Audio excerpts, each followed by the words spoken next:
එල්වී කෝපය එකක් බොන්නේ අන්ද. එල්වී කියන්නේ ෂෝට් ෆෝම් එකෙන්නේ. හරියට කිව්වොත් ලොවි විටොන්. මං ඉතාලිය ආපු වෙලාවේ මගේ කසිල්ලත් එක්ක ලොවි විටොන් කැෆේ එකට මං යන්න අමතක කරේ නෑ. පළවෙනි දවසේ යන්න හම්බුන්නේ නෑ ළමයි. ටයිම් එක පාස් වෙච්ච හින්දා අපි ඇතුළට ගත්තේ නෑ. මායි අක්කයි තවත් දවසක් වෙන් කරගෙන මේකට ආවනේ. තේරෙනවනේ කොච්චර ලොකු ආසාවක්ද මට තිබිලා තියෙන්නේ කියලා. එල්වී කියන්නේ ලෝකේ තියෙන ලක්ෂරි බ්‍රෑන්ඩ් වලින් එකක්. මෙයාලගේ මේ නමින් ලෝකේ හැම තැනම මේ විදිහට ෂොප් ඕපන් කරලා තියෙනවා.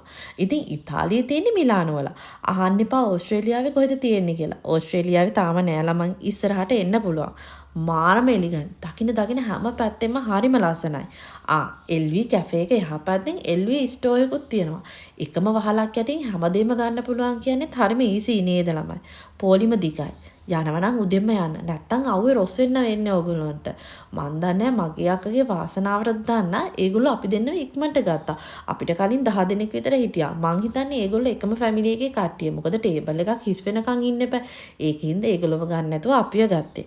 මෙනු එකක් ගෙනත් දුන්නා. පොඩ්ඩක් මෙනු එක මට කියව ගන්න අමාරු වුණා. ඉතින් ඒකින්ද මං කරේ ෆොටෝස් ගාලා පෙන්නනවා මට මෙන්න මේව තමයි ඕනේ කියලා. කේක් එකක් උනේ යුරෝ 17ක්. කොෆි එකක් උනේ 7යි.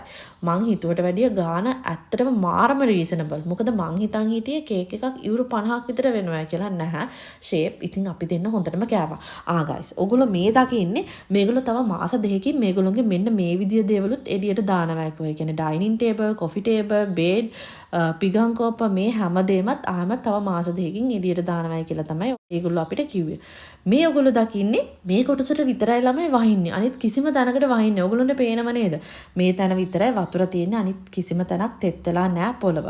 ඉතින් ඔන්න මිලානෝ ගියපු වෙලාවේ ආයෙත් දෝමෝදි මිලානෝ පල්ලියටත් යන්න අමතක කරේ නැහැ. මම ආයෙත් කියන්නම් පොඩ්ඩක් එල්වී කැෆේ ගැන. මේගොල්ලෝගේ මේ හැම එකම කියන්නේ සීනි එක, තේ එක, කොෆි එක, කේක් එක මේ හැම එකම එල්වී නම කියලා ගහලා තියෙනවා. ඊට අමතරව මේ ටිෂු එකේ පවා එල්වී නම කියලා තමයි ගහලා තිබෙන්නේ. ඔයගොල්ලෝ දකින්නේ නැති. මගේ චූටි බට් එකේ වීඩියෝ එකක් ගිහිල්ලා ඉවරයි. හරි. කමක් නැහැ. ඉතින් එහෙනම් මේ විදිහට තවත් වීඩියෝ එකකින් මම එන්නම් ඔයාලව හම්බ වෙන්න. ඔයාලා හැමෝටම සුබ දවසක් කියලා කියනවා.